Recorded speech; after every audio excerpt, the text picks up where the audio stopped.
O Lord of hosts, be with us, for we have none other help in times of adversity but Thee. O Lord of hosts, have mercy on us.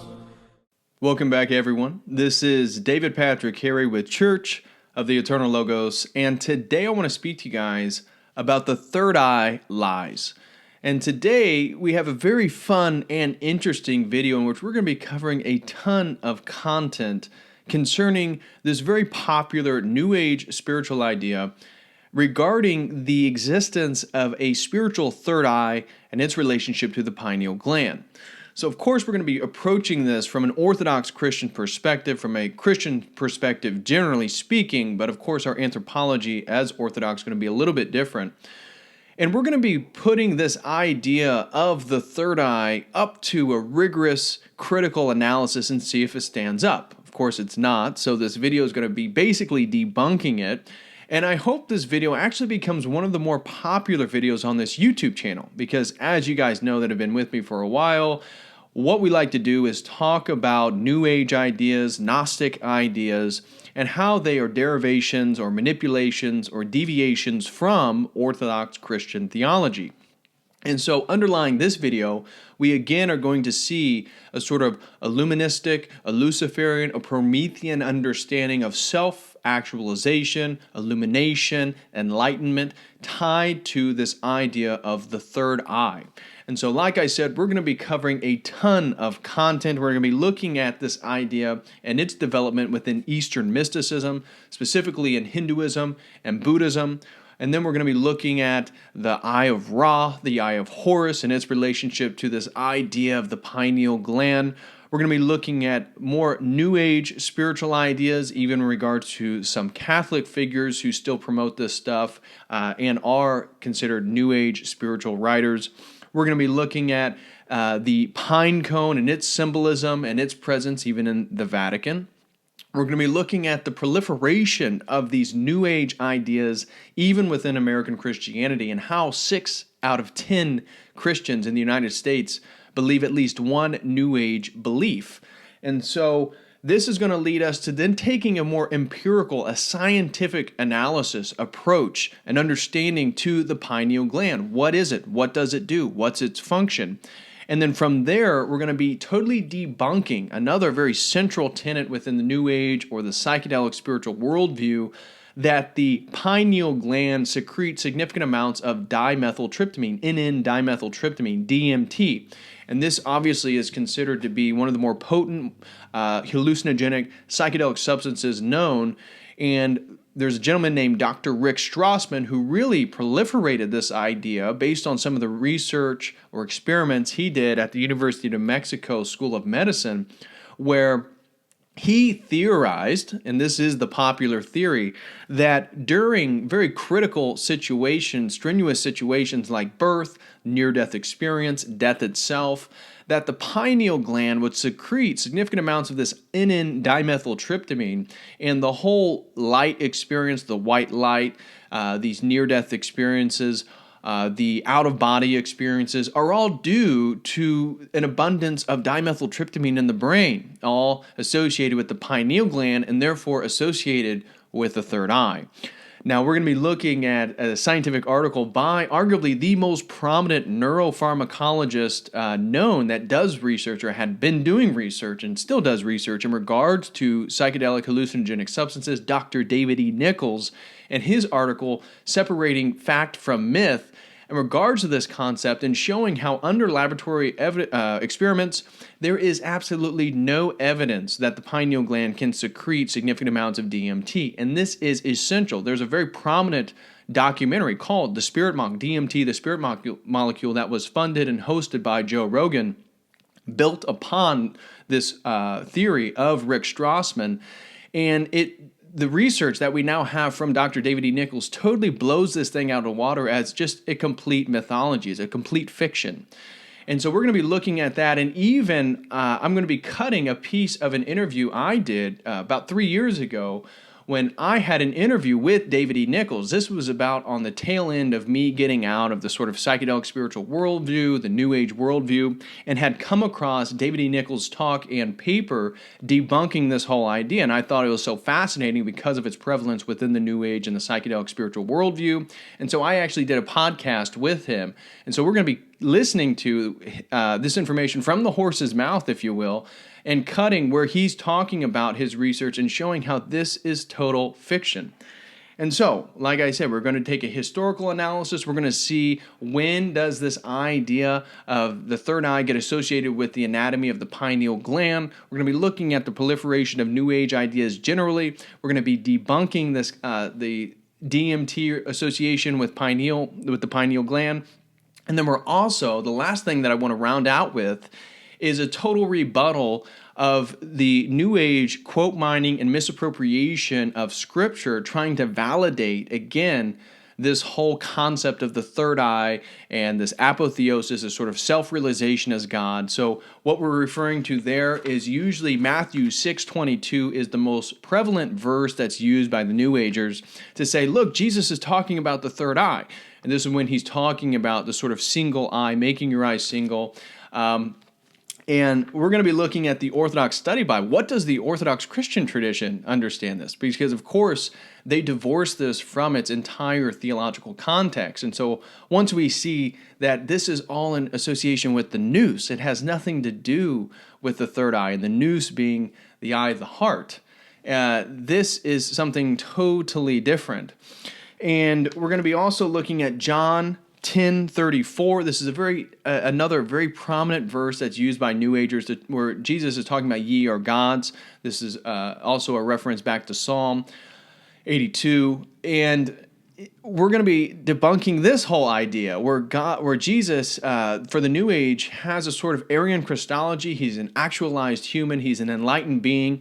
And what he's saying there in John 10:34 is just that you guys are supposed to be gods as well, with a capital G. So we're going to be debunking that idea.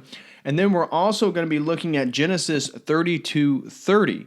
These are what I consider to be the three most prominent passages that the New Age uses. And in Genesis 32:30, we see Jacob wrestling with God. This is, of course, where he gets the name Israel, and he names the place and where he wrestles with God, where he comes face-to-face with God, Pineal, P-E-N-I-E-L, and this is a Hebrew term. And for the New Age, they see this word, and they associate that with the pineal. And so we're going to be, again, debunking that entire idea as a total misunderstanding of the Hebrew word. It has nothing to do with the term pinecone, which is actually what pineal is, and it comes from the French word. So we're going to be looking at the etymology, and again, debunking that idea. So again, a lot of content we're going to be covering in this video, so please like and share this video, and if you haven't already, please subscribe to this YouTube channel. So before I get into it, I first want to give the sort of framework in which I'm approaching all this information, because as I said, at one point I was in this worldview, this sort of New Age, this illuministic, Luciferian, Promethean understanding of humanity and our purpose of becoming gods, a sort of Alan Watts understanding that you are the universe looking at itself, therefore you are the kind of top of the pyramid, the sort of sentient apparatus that can perceive the going on of the universe. Now, I was in there, I'm sure many of you guys were there at one point, and through a much more rigorous and serious investigation of spirituality, of course, I've found myself back at the single truth, which is Orthodox Christianity. But to frame this video, I want to point out of the original sin and this idea of man wanting to displace and become God. And I'm saying God with a capital G. And this relates to previous videos I've done and sort of talking about the differentiation between an Orthodox understanding of theosis versus a Luciferian Promethean understanding of apotheosis.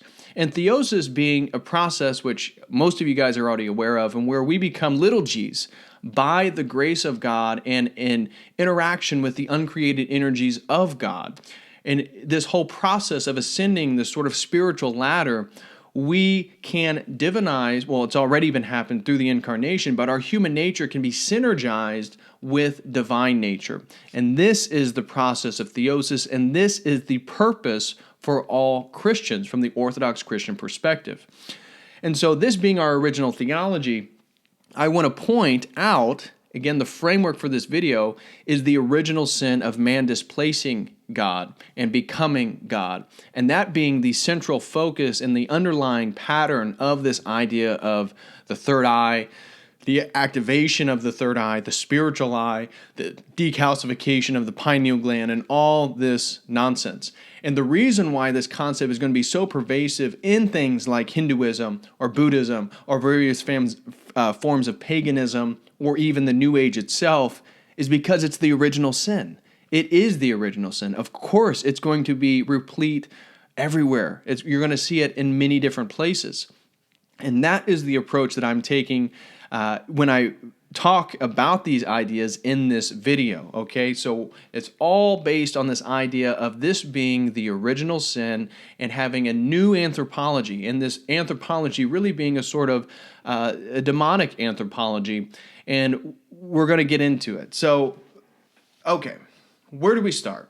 Well, what is the third eye? And I'm sure some of you guys are already going to be familiar with this stuff, but for me, where I thought we should really begin this video is with Hinduism. And so we're going to be looking at the Dharmic spiritual tradition, what is also referred to as the Eye of Shiva. And right now, you probably should be seeing some type of pictorial representation of this, where Shiva, a very prominent deity within Hinduism, again, one of the Trimurti. The Trimurti is sort of arguably one of the three prominent deities in Hinduism. We're looking at Brahma, the creator, Vishnu, the preserver, and Shiva, the destroyer. And then you have various avatars and different forms of these deities, if you will.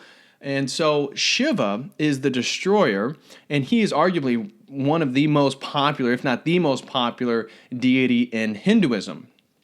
And he has a third eye right in the middle, right? And it's really a vertical eye, a sort of sliver, a sort of half-open eye. And this concept is related to the Ajna Chakra. And I'm saying A-J-N-A, the Ajna Chakra. This is considered to be the Brow Chakra. And this chakra system, again, I'm sure you guys are familiar with, is another idea that you're going to find in Ayurvedic medicine, traditional Chinese medicine with Qi and Qigong and all this stuff, in regards that the body has this sort of energy centers. And with the chakra system, it's based on this idea of 7 chakra systems that align the center of the human body. And through the activation of what's called Kundalini energy, which is another Hindu concept that there is dormant at the base of the spine, an abundance of energy called Kundalini. And it's symbolized by a sort of serpentine understanding, and that you have to activate this energy, and it will rise up the spine of the individual until it eventually illuminates and activates the third eye, the spiritual eye. And this spiritual eye is considered to be the passageway, the doorway, the gateway to higher forms of illumination, self-realization, higher forms of consciousness. And so again, I want to point out with this idea of self-realization, self-knowing, this is central concept in regards to the New Age worldview and New Age spirituality generally, and where I believe it has a sort of solipsistic nature, and that it's all about serving the self, it's about knowing the self, and it's about worshiping the self. And then in the name of this really emphasis, this sort of narcissistic emphasis on the self, somehow this is better for humanity. And we're going to see this in relationship to the sort of rising of consciousness. And you're going to see, again, that framework being used when we talk about Christ consciousness and how the New Age tries to fit Jesus Christ, the Logos, into the same framework of a sort of mystical, Eastern mystical figure or a New Age paradigm. Again, related to somehow this sole focus on the self equals self-actualization, self-realization, higher forms of consciousness, than which raises a sort of planetary consciousness, okay? And so the third eye, being the doorway, the gateway, the passageway to these higher forms of illumination, lead to the attainment of various cities. And what I'm saying here is Siddhi, Siddhi. And this is a Sanskrit term that really just means fulfillment, the accomplishment, and it's used to describe the various material, paranormal, supernatural, magical, psychic powers that are attained when somebody activates the third eye. Now, how do you rise the Kundalini? How do you activate the third eye within this worldview? Well, you do it through yoga, you do it through ascetic means, you do it through meditation. And through these practices, you can raise the energy centers until that third eye is activated. And therefore, one's spiritual accomplishments are often associated with what siddhis they possess. And you see this a lot with Hindu yogis, and they're sort of laying on hands and all these different abilities. Well, what abilities am I talking about? I'm talking about clairvoyance. This is a very popular one. I'm talking about the ability to see chakras and aura centers. So this idea that the self-actualized individual can see the energy centers in another individual. They can see the energetic field, which is called an aura, of various figures, and they can help diagnose and analyze and correct maybe health problems or energy problems for them to become self-actualized.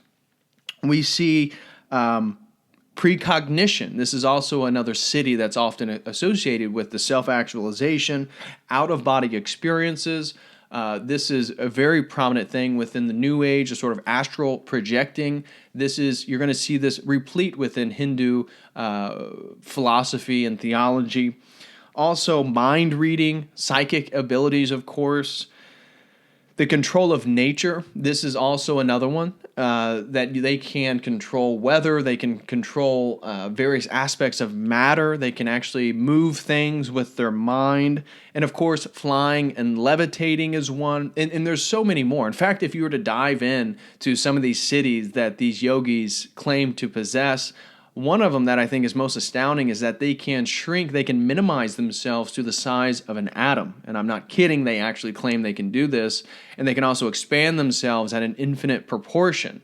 I'm not kidding, they actually say you can do this, and people believe that they have these abilities. And these are called, again, siddhis. And so you get these siddhis by moving through various sadhanas. And sadhanas is really just a Sanskrit term for the means of accomplishment, and that is why then different forms of yoga can accomplish and attain different means, different things. Okay, so that's a general overview, and you could be much more expansive and go into more detail about these ideas in regards to Hinduism and the sort of yogic traditions related to these ideas. But moving on to Buddhism, Buddhism also has this idea of the third eye, but it takes a little bit of a different approach than Hinduism. In Buddhism, we're going to see a much more an emphasis on consciousness. And so if you're familiar with the term Satori, this is a very popular term in regards to Buddhism, where enlightenment is more of a sort of intellectual, it's more of a conceptual, it's more of a development in one's consciousness in which they can perceive things in its correct order, in its correct way. And there's many differences that exist between Buddhism and Hinduism, obviously one of them being the lack of a soul. So in Hinduism, you have the Atman, that's just a Sanskrit term for soul. But in Buddhism, you have the Anatman. The Anatman is the lack of a soul. And so a common metaphor is sort of like a tumbleweed, where a tumbleweed really has no center core. There is no soul to a tumbleweed, and it's really just a bunch of debris that has accumulated around and it's moving forward. And this would, from the Buddhist perspective, be one's karma. And that karma then is the purpose why people are existing right now, is they have to burn that karma off so they become nothing, so they can get back to nothingness. This is the general phrasing of Buddhism. You're going to get different forms of these ideas within the Theravada, the Mahayana, the Pure Land, or the Vajrayana form. That's going to be Tibetan Buddhism or Tantric form of Buddhism. But even within Japanese Buddhism, you're going to see Shogun with Zen Buddhism, or Kukai with Shingon Buddhism, more esoteric, more magical form of Buddhism. So Buddhism itself is very diverse, and it's hard to just give a specific label. Even if you were to say, well, it's atheistic, it doesn't believe in a God, generally that's true. But there's also many forms that believe in various deities and entities, so it gets way more complex. But Buddhism, like I said, also has this concept of a third eye. And this third eye is really going to be in relation to attachment and consciousness. So if you're familiar with the Four Noble Truths of Buddhism, this is kind of the central introductory to Buddhism, that the world, the nature of reality is suffering. And that suffering exists because of attachment. And so the way to no longer suffer is to no longer be attached to the world.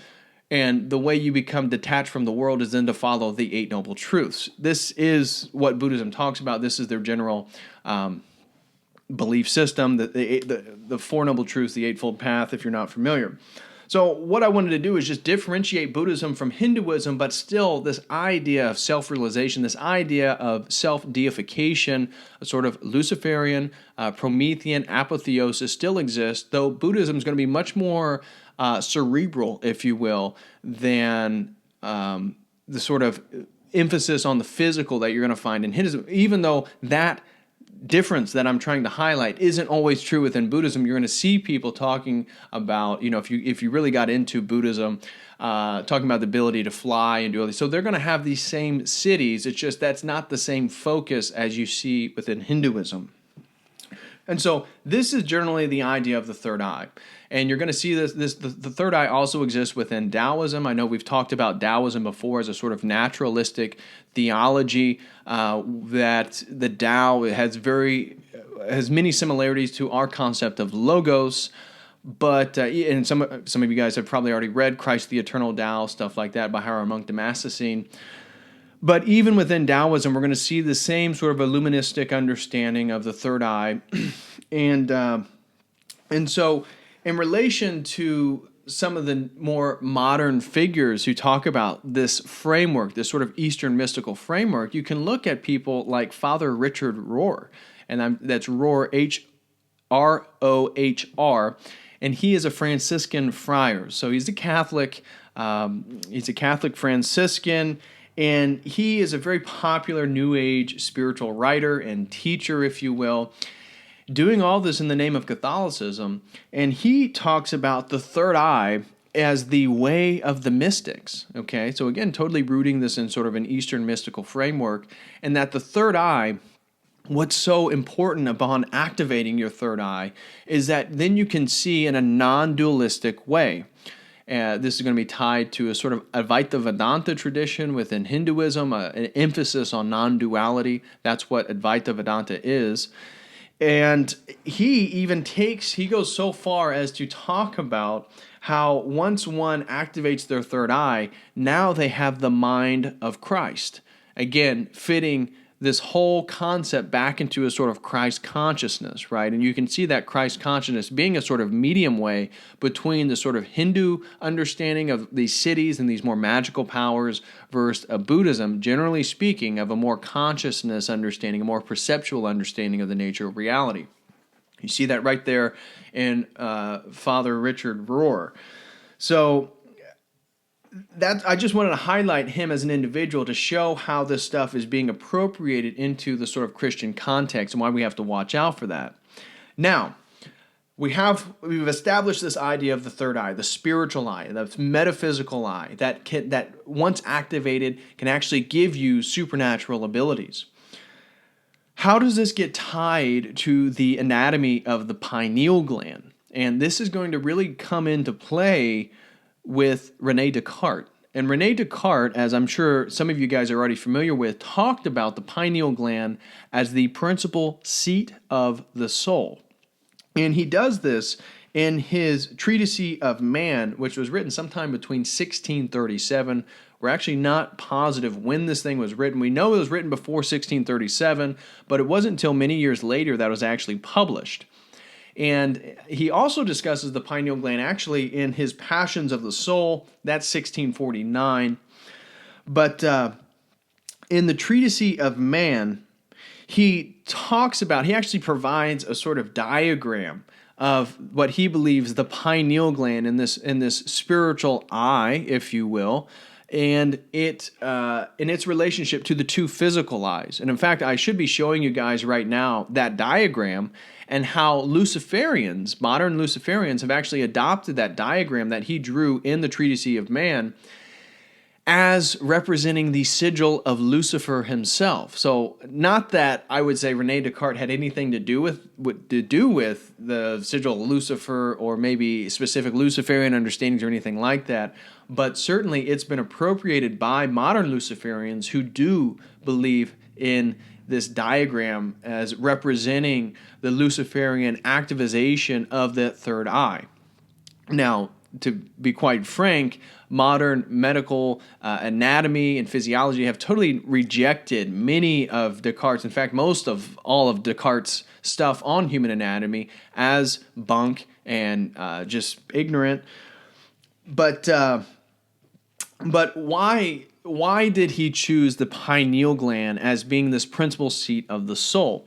And this is going to be due to his understanding of form and matter, what's called Aristotelian hylomorphism. And that's a whole video in and of itself, so we're not going to go into too much depth in regards to what hylomorphism is. You can Google that yourself if you're interested. But really, it's an Aristotelian idea of how the soul gives form to matter, especially physical things. And he, working off this Aristotelian model, believed that somehow the soul needed to be joined with matter to give it its form.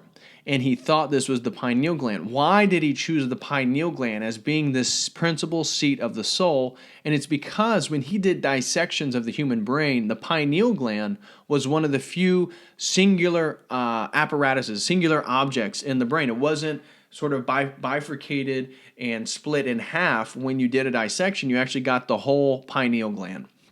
And therefore, this singular object in the brain, which he thought was the only singular object in the brain, must be the seat of the soul. And it's this place, the pineal gland, where the soul then gives rise to matter, gives form to matter, rather, not rise to matter, but form to matter.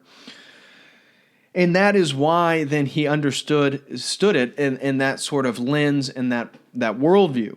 Now, where does the New Age generally begin? And if you trace the roots of the New Age, most scholars will identify it with theosophy. And so it's actually with Helena Petrovna Blavatsky that we get the synergism of this Eastern mystical idea of the third eye and all these cities, all these supernatural powers, and now with the direct anatomy with the pineal gland. Not that there weren't people talking about it before, but now it becomes explicit. Much of theosophy is based on this idea. And so she connected, again, the Western concept of sort of the anatomy of the pineal gland, building upon what Rene Descartes was doing, and now connecting this with the whole Eastern mystical tradition, the whole point of self-deification, of apotheosis, of self-illumination, realization, activization. She connected these ideas and believed that the third eye was really an actual physical eye and spiritual eye that has been dormant, has been atrophied. And in fact, there's a few things that I want to read to you guys of hers talking about this third eye. And this comes from her secret doctrine, which I'm sure you guys may have heard of or be familiar with. But I just want to highlight how she was connecting the mythology of cyclopses and various titans as possessing the historical remnants of this third eye, because again, she believed it to be a physical eye that existed. And so I'm going to read just a few things of hers, and it's this worldview, this theosophical understanding that is really the thrust of the New Age perception of the third eye and the pineal gland. And so one thing she says, this is during human evolution, this eye served as an organ for both spiritual and physical vision, like I was saying. The third eye was primarily in animals, as in man, the only seeing organ. The two physical front eyes developed later on in both brute and man, while the cyclopean eye was and still is in man the organ of spiritual sight. In the animal, it was that of objective vision. And so I'm going to read a few more quotes from her, again, in regards to her secret doctrine, but I want to highlight that.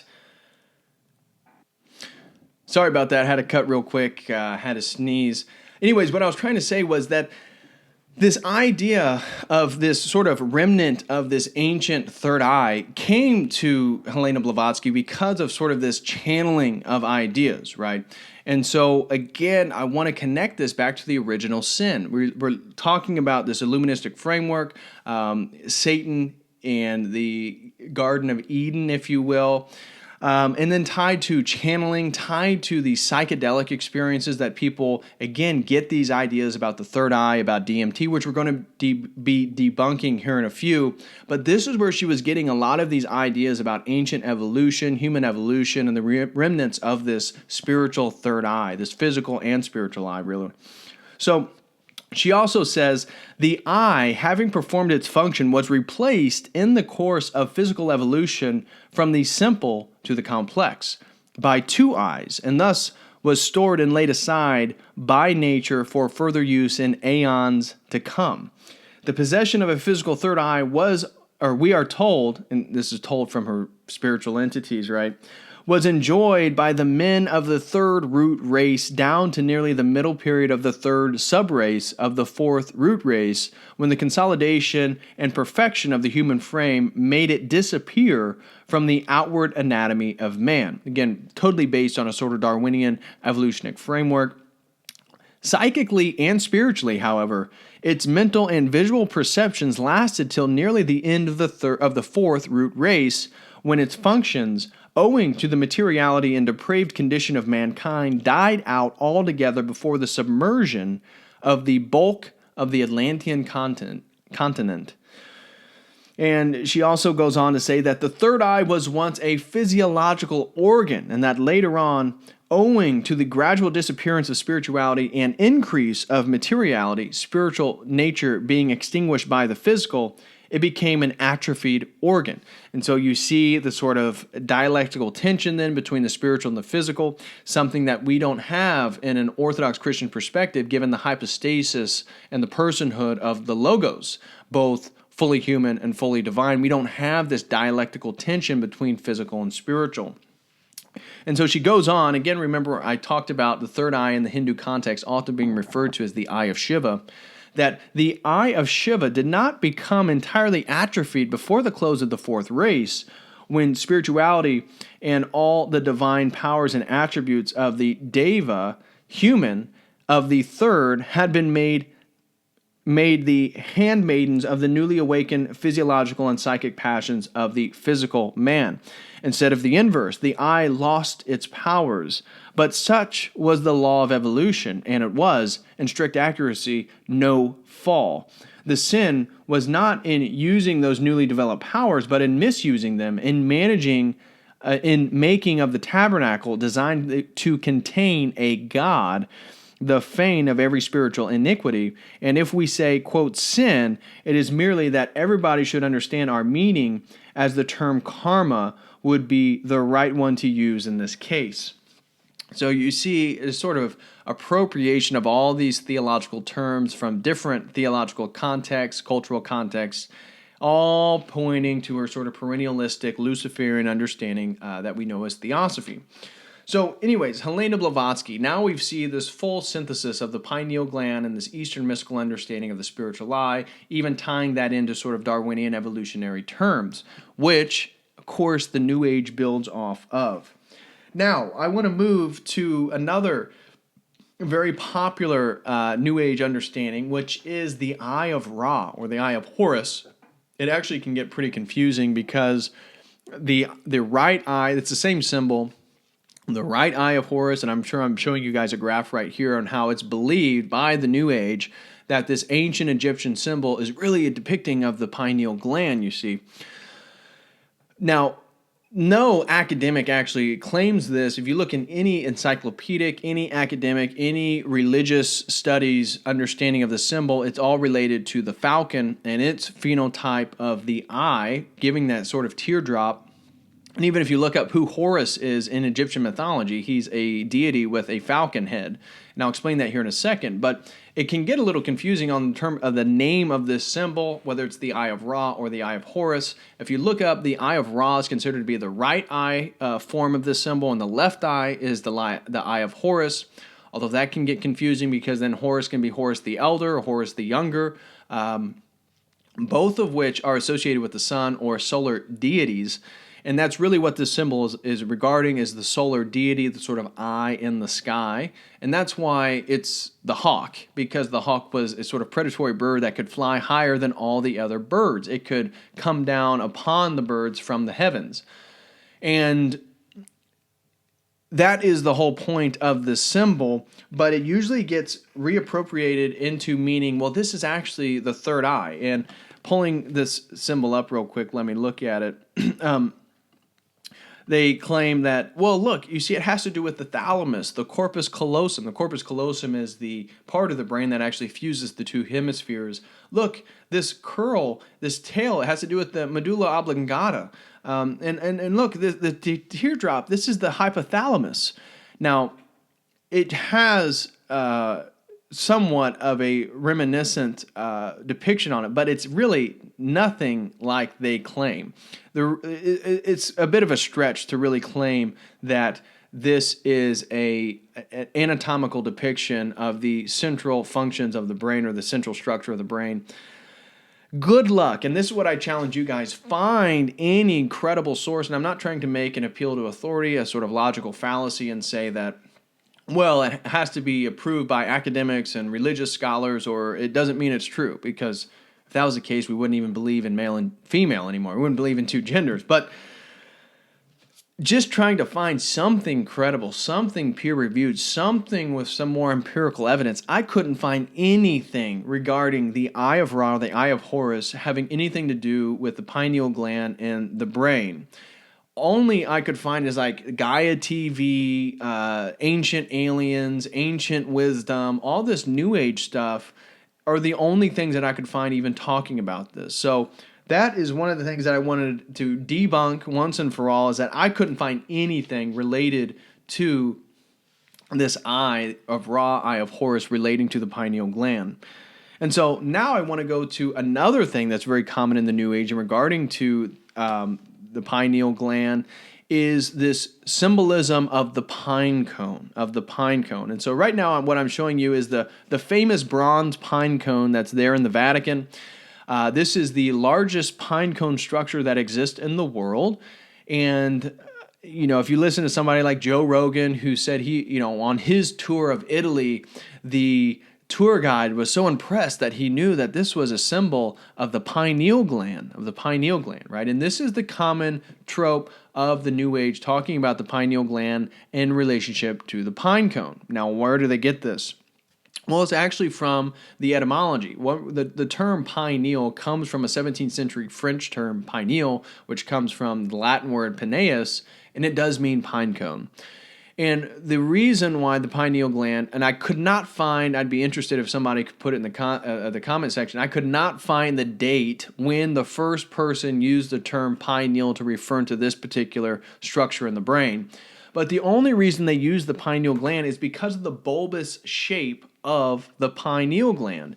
And in fact, if you look at more medical articles, despite they'll use the term pineal gland, many of them refer to it as P-shaped, because it really does. If you look up the actual anatomy of the pineal, not some artistic depiction of a pine cone in somebody's brain, but the actual pineal gland, it looks much more like a pea than it does a pine cone. And the reason why they just use pine cone is sort of bulbous understanding.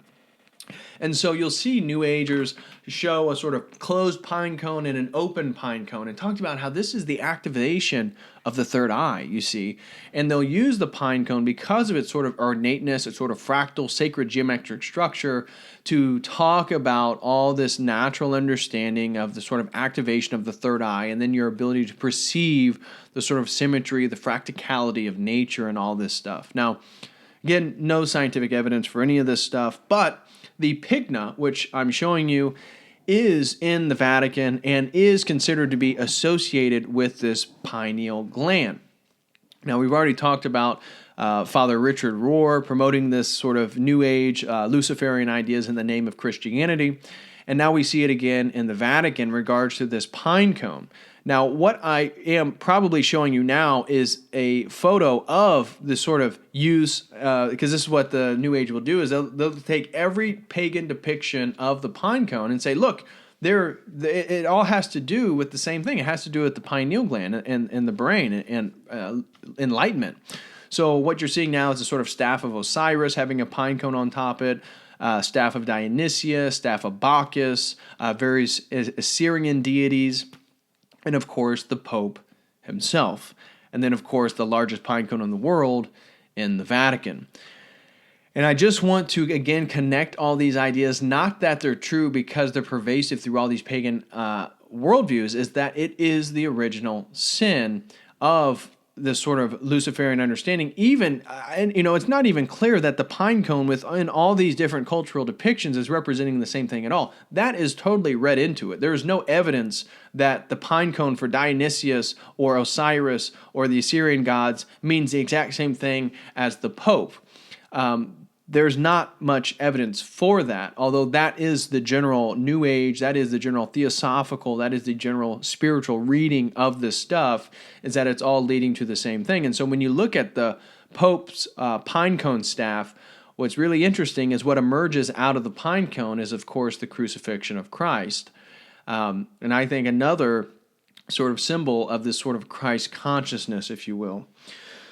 So that is the pinecone. And now what I want to do is get into the sort of pervasive, before we get into the scientific evidence of what the pineal does, its function, I want to show you this graph that was conducted by the Pew Research Center. And if you guys aren't familiar, the Pew is arguably one of the best centers for sort of demographic research in the United States. They also do global research as well. But if you were to look into the rise of different religious demographics in the United States, it's Pew that has shown the proliferation, the significant proportion of our society that identifies as spiritual, not religious, and has basically New Age worldviews.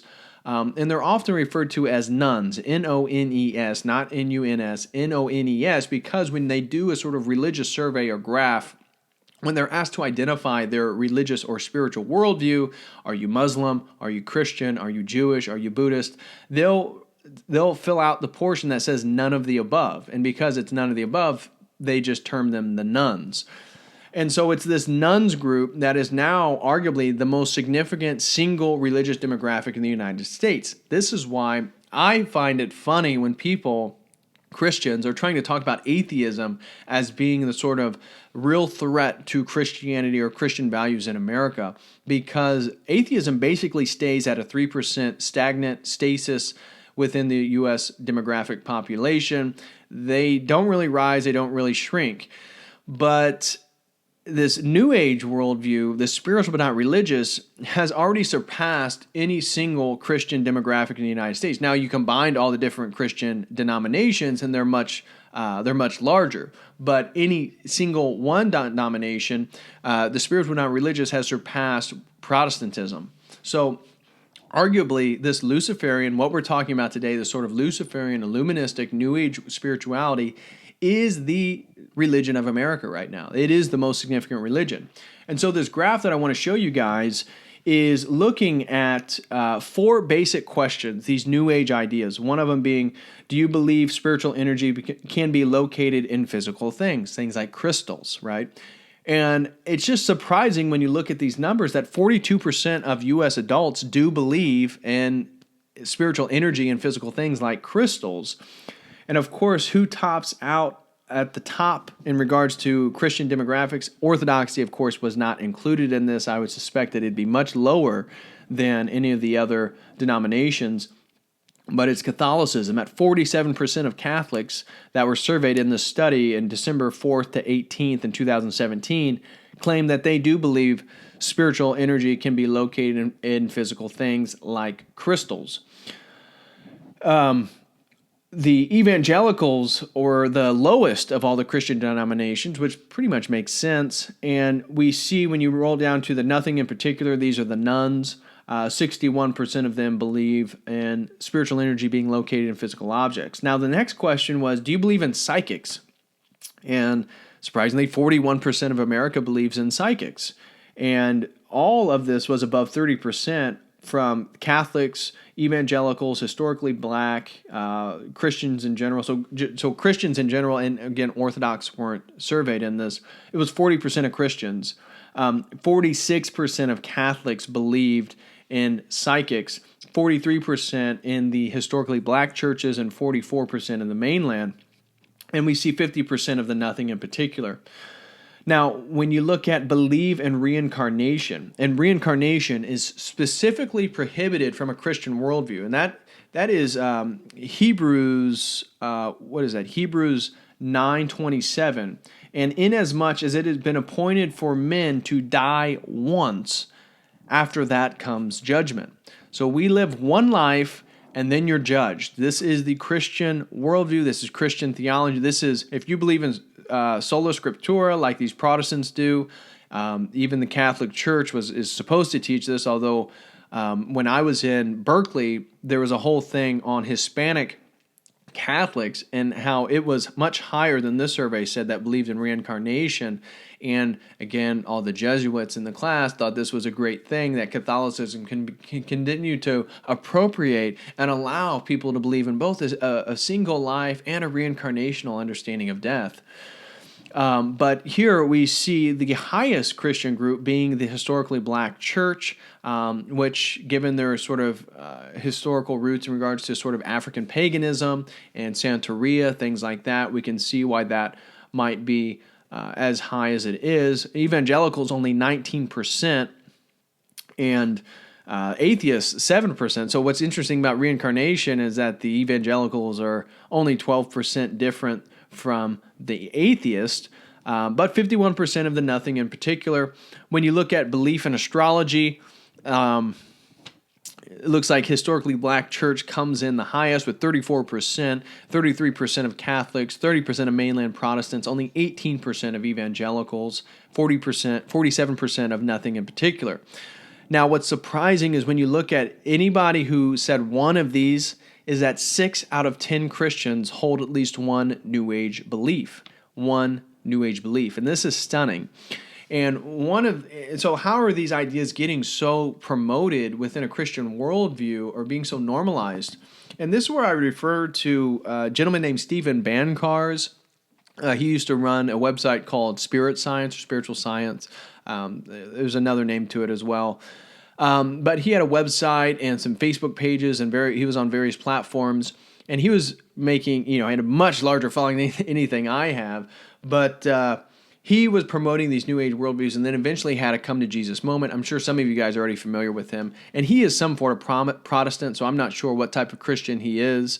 Obviously, we'd probably differ on specifics in regards to Christian theology, but I think he does a really good job talking about and disproving and debunking a lot of this New Age nonsense.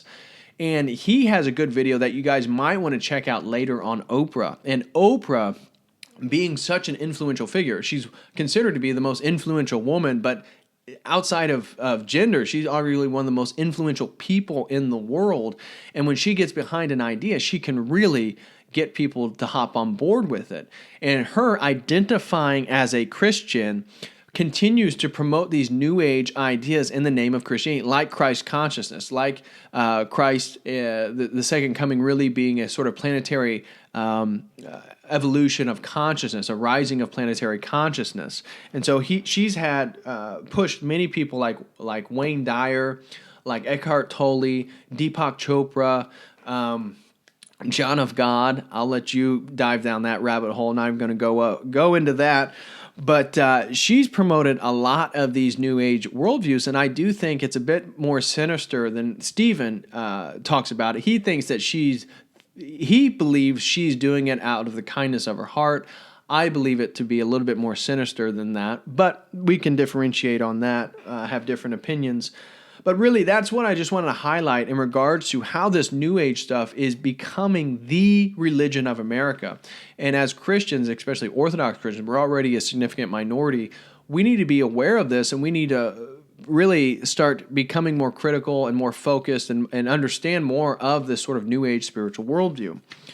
Okay, now with all that said, let's move into the science. What does science say about the pineal gland? And the pineal gland is an endocrine gland. It secretes hormones, and it's actually present in most vertebrates. It differs in size, differs in prominence, and it's also usually associated with sort of light sensitivity. But it produces melatonin. And so the pineal gland is really central in melatonin production, secretion, your sleep cycle, your circadian rhythm, and for many animals as well as humans, your sort of seasonal cycle. So the pineal gland, very important in regards to those things. And as I said, if you get into medical journals, they're often, one of the things that I saw frequently was a reference to it as being pea-sized. They're not using the pinecone. And again, that they only use pinecone because of its bulbous shape. Not that it looks actually like a pinecone. It does not. Look it up. It looks nothing like a pinecone. It's just kind of bulbous, and they use that as a general kind of amorphic shape to describe it, but it really does look more like a pea.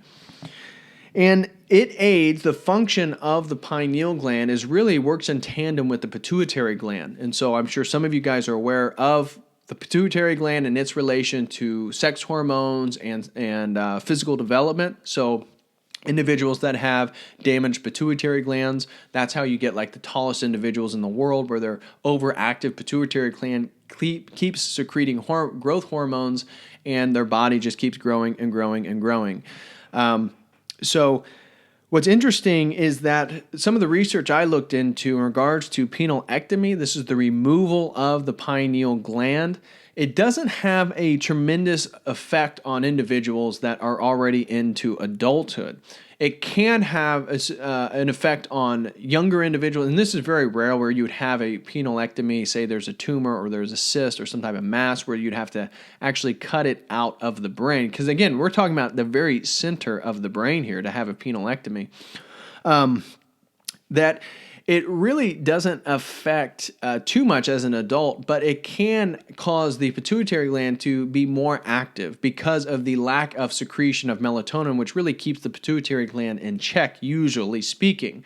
I saw one research where they did a penile in I think it was a rat, actually a lab rat, and the pituitary gland began to become more active, and they would flood him with melatonin despite not having a pineal gland, and it did not control the rate of the pituitary secretions. So there is a tandem working there with the pineal and the pituitary. But in regards to sleep cycles, and we're going to get in this with Dr. David E. Nichols' article, it actually did not affect people's sleeping abilities. It did not affect people's REM sleep. In fact, it showed that for some individuals and some rats, they had better sleep after the penile. So for such an important organ, whether this be this atrophied spiritual physical eye of Theosophy of Helena Blavatsky, or it being tied with the mystical spiritual eye in Eastern mysticism, you would think that the penile would have a much more serious effect once removed than it does, signifying that the pineal gland isn't as important as you would think. Now, one of the things that I did find really interesting was the sort of calcification of the pineal gland. This is something that you're going to find very common in the New Age. They're going to talk about, you have to decalcify your pineal gland because of the fluoridation in the water, fluoride, the various chemicals we eat, that you really need to cleanse and decalcify your pineal gland so you can see and perceive reality clearly.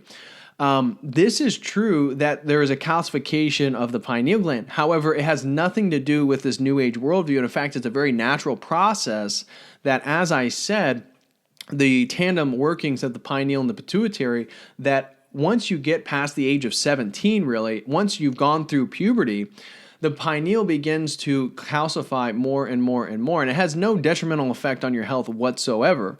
But you can see how the New Age kind of takes something that's true, at least a linguistic framing of the calcification of the pineal, it does occur, but this is a totally natural, whether you're around fluoridated water or not, this is a natural process, and it's related to aging, and really the unnecessary use of the pineal gland as you get older and older.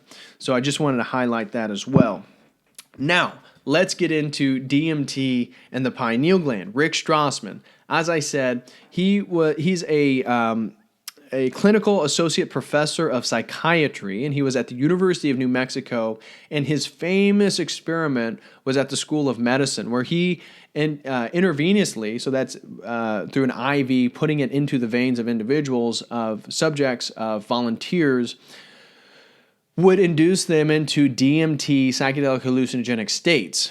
And he's the one that came up with this whole theory, as I mentioned before, that the pineal gland would secrete significant amounts of N,N-dimethyltryptamine during these chaotic states like birth, near-death experiences, and death. And the whole white light phenomenon he associated with the sort of breaking through this membrane that people feel like they experience when they smoke DMT.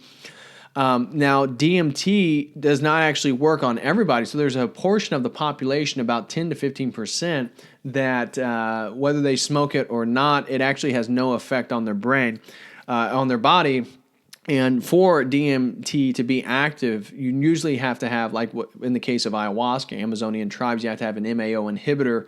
But if you can get the brain to be flooded with enough of it, then you can go into these hallucinogenic states. This is the theory of Rick Strassman, the same thing in which you smoke it, so there's no MAO inhibitor, but you intake so much of the DMT that you have an hallucinogen experience. He believed that the pineal gland could produce. And so, like I said, there's this whole documentary that's funded by all these New Age and psychedelic thinkers called The Spirit Molecule that was hosted and funded by Joe Rogan. I believe it's on Netflix. I'm sure if you just put in The Spirit Molecule, you can begin to see all these interviews. But this whole idea was actually debunked by David E. Nichols. And before I get into his paper, I do want to highlight that the research Dr. Rick Strassman was doing at the University of New Mexico had to be ended because multiple of the patients were having demonic and horrific terrified experiences under the intravenous exposure to DMT. So I think, again, interestingly, from an Orthodox Christian perspective, how the interaction with these psychedelic entities, with the machine elves of Terence McKenna. Though, again, I admit that when I was into this worldview, I smoked DMT. I ingested these substances. Never did I encounter any entities. Never did I really encounter anything that would push me further and further into this New Age worldview, or entities that would promote the sort of globalism, the open borders, the centralization of power and government. And this is what I think is so funny, is how the interaction with these entities really pushes a sort of Luciferian, from our Orthodox understanding, an inversion, a satanic worldview. So I'll let you guys think about that as you will. But moving to Dr. David E. Nichols, his research on separating fact from myth, and this is a peer-reviewed academic article, did laboratory research, had both a case study, a human case study, as well as experimental data on lab rats, and showed that the pineal gland cannot, in any instance, produce that much DMT to cause, or endogenous DMT to perform these sort of hallucinogenic psychedelic experiences that Rick Strassman was theorized. And despite him disproving this 3 years ago, this idea is still perpetuated by people in the psychedelic spirituality. And so now what I'm going to do is cut to the section of the interview I did with him a few years ago, talking about his research and really just proving this whole idea. So this is Dr. David E. Nichols talking about this. Can you speak to, I know some of your research has looked into endogenous molecules that are binding to these same receptors. So I gave a controversial talk at Breaking Convention last summer, which I published in the Journal of Psychopharmacology.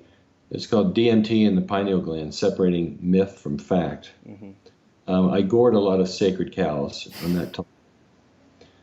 Because this meme has developed that the pineal gland, and it was sort of fostered by speculations of Rick Strassman in his book, DMT, the Spirit Molecule, and then he also had a movie based on the same theme. And I actually made the DMT that he used in his clinical study, so I was aware of what he was doing.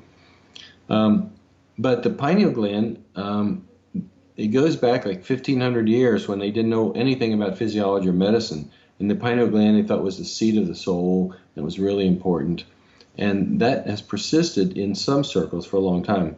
In medical and physiological circles, we know the pineal gland primarily makes melatonin, which is a neurohormone that modulates your circadian rhythms, your daylight cycles.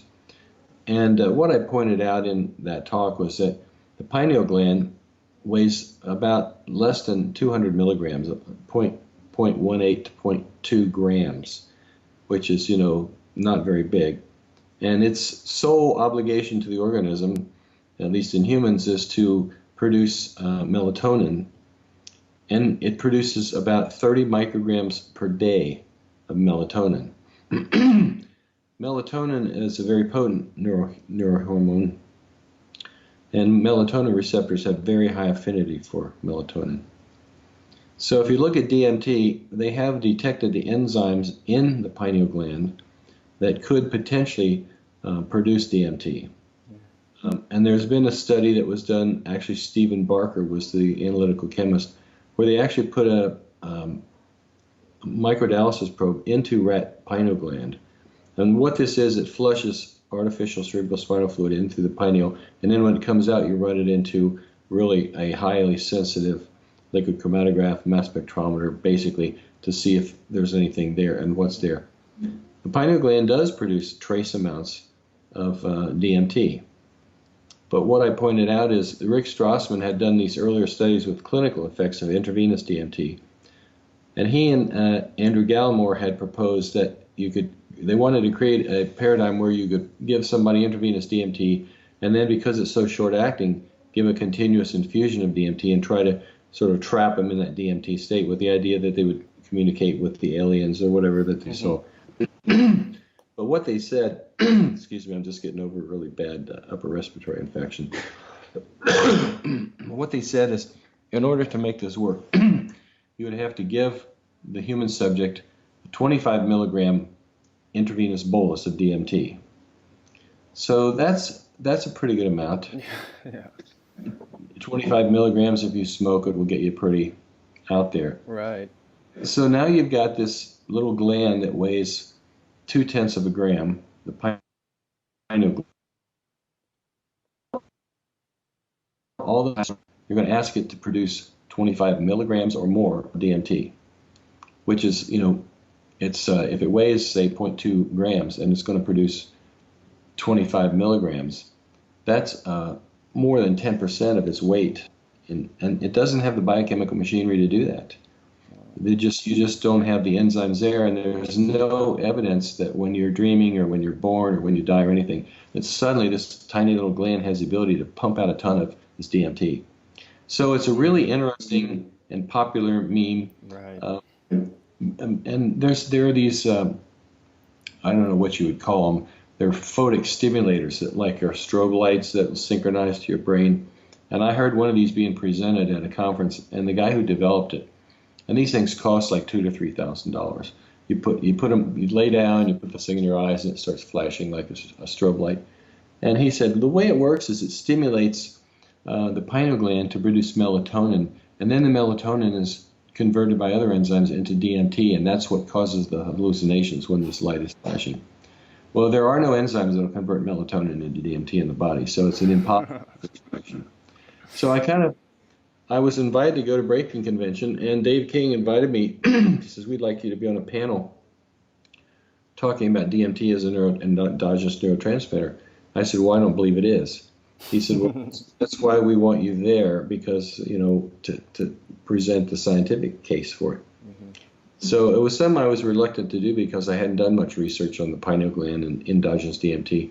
So I went to the internet, National Library of Medicine. I downloaded about 30 or 40 scientific publications, read through them, found out when this idea started, whether it's justified or not. And I think even in scientific circles right now, the most that anyone will really admit as a fact is that the body and the pineal can produce trace amounts of DMT, but there's no evidence that produces larger amounts.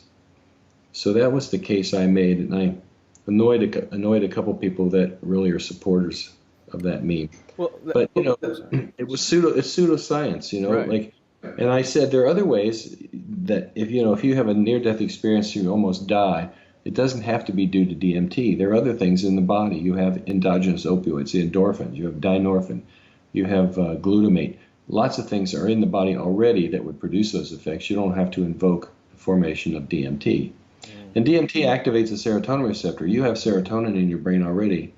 And Jima Borgigan has shown that in rats, if you do a cardiac arrest, there's what she calls a brainstorm of neurochemicals released. Serotonin goes up by 200-fold, I think, 200%. Dopamine, glutamate, all these things are released. So you've got substances already there that can produce this effect. You don't need to invoke this other thing. But it's such a romantic notion. Right. And people who have used DMT go, oh, yeah, it's natural. It's just this is what my body does. But people who've actually had out-of-body experiences and smoked DMT said, they're not similar at all. So, so that was my sort of foray into endogenous psychotomimetics or hallucinogens or whatever you want to call them. Okay, pretty interesting stuff, right? Basically, debunking this whole idea once and for all. DMT is not produced in significant amounts by the pineal gland. This is false. Now, I do want to highlight, because those of that are psychedelic are going to argue against this, yes, the tryptamine molecules, psilocybin, DMT, they do have a very analogous chemical structure to serotonin, neurotransmitters. So that is based on their argument why the body can process these things so well, why there doesn't seem to be, at this point in time of research, any major detriments in the ingestion of these tryptamine molecules that really mimic sort of serotonin chemical neurotransmitter structures. And the last thing before we go on to the next section on Christ consciousness and debunking the sort of New Age quote mining of Scripture is that Rick Strassman has a whole book where he argues in regards to these sort of theophonic experiences being rooted in psychedelic substances, like the burning bush of Moses in Exodus. He claims that this was most likely an acacia bush, and DMT does exist in a lot of plants. Again, most animals have it in trace amounts, and acacia, the acacia tree, the acacia bush, has a little bit more of it than other plants. He believes that then the whole understanding of the burning bush is really a burning of DMT, and that Moses was so close to the bush that he began to have a DMT flash, a hallucinogenic experience, and that's what was being recorded there in Exodus. Now, of course, you guys can go do your own research in the debunking of that whole thing. Even trying to burn a bush of acacia, I've never seen anybody be able to get high or have an hallucinogenic experience off that, but that is his theory. And again, he still promotes this idea of the pineal gland and DMT despite David E. Nichols disproving it. So now, to our last section in this video, we're going to be looking at Christ consciousness, right? This whole idea that Jesus Christ, the Logos, the second person of our Trinitarian understanding of God, is an Aryan figure. What I mean is the same Christology of Arius, and that he was a fully human individual that really was just spiritually actualized, realized, illuminated. He was enlightened. He wasn't actually God. And therefore, what do they point to? Well, they point to this verse in Matthew 6:22 as highlighting his emphasis that really you have to activate, you have to make your eye single. You have to activate your third eye. Why? Because this Christ consciousness, you see, this is the whole point of the planetary rising of consciousness. That's what Jesus was trying to teach us. You see, Jesus was trying to teach us that we have to raise the consciousness of the planet through Christ consciousness. And so I'm going to read you this verse right now. And it reads, this is Matthew chapter 6, verse 22. The lamp of your body is the eye. If therefore your eye is good, your whole body will be full of light. But if your eye is bad, your whole body will be full of darkness. If therefore the light that is in you is darkness, how great is that darkness? And they will point out the sort of singular nature of that eye. I've seen some verses say that you have to make your eye single. I'm using the Orthodox Study Bible here. And if you go down to the footnotes addressing chapter 6, verse 22 and 23, it says the mind, or nous, again, our understanding of the tripartite anthropology, the nous is the spiritual eye of the soul. The nous is the spiritual eye of the soul, not this third eye, not a mentalistic understanding that's some energy center up here in the mind. No, it's the eye of the soul, the eye of the heart, the nous, and it illuminates the inner man and governs the will. Keeping the mind wholesome and pure is fundamental to the Christian life. So right there, totally divorcing it from its context and trying to put that back into a New Age paradigm. They say, oh, he's talking about the third eye. No, he's actually talking about the nous. And without the anthropology of the nous in Catholicism, Western Christianity, Catholicism, Protestantism, you're going to see how they're going to have, not that they can't, but they're going to have a little bit more trouble dealing with these sort of New Agers who are going to say, oh, you see, it's the single eye of the mind. Leading to this third eye, because for the Western Christians, they're going to say it's the mind, right? Where we're saying it's the nous, and divorcing the concept of nous, don't fall to the word concept fallacy. We're not talking about the Greek idea. We're talking about the Orthodox Christian idea of nous. And so what other passage do these New Agers like to reference as Christ being this sort of New Age spiritual guru? Well, they'll tend to go to John 10:34. John 10:34, where he is talking about ye are gods. And so 10:34 says, and I'll actually read the verse before that where he's talking to the Jews, and Jesus has claimed to be God, and now they want to stone him.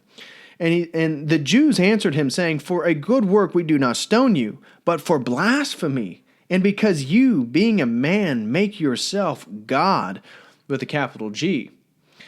Jesus answered them, is it not written in your law, I said, you are gods, lowercase g?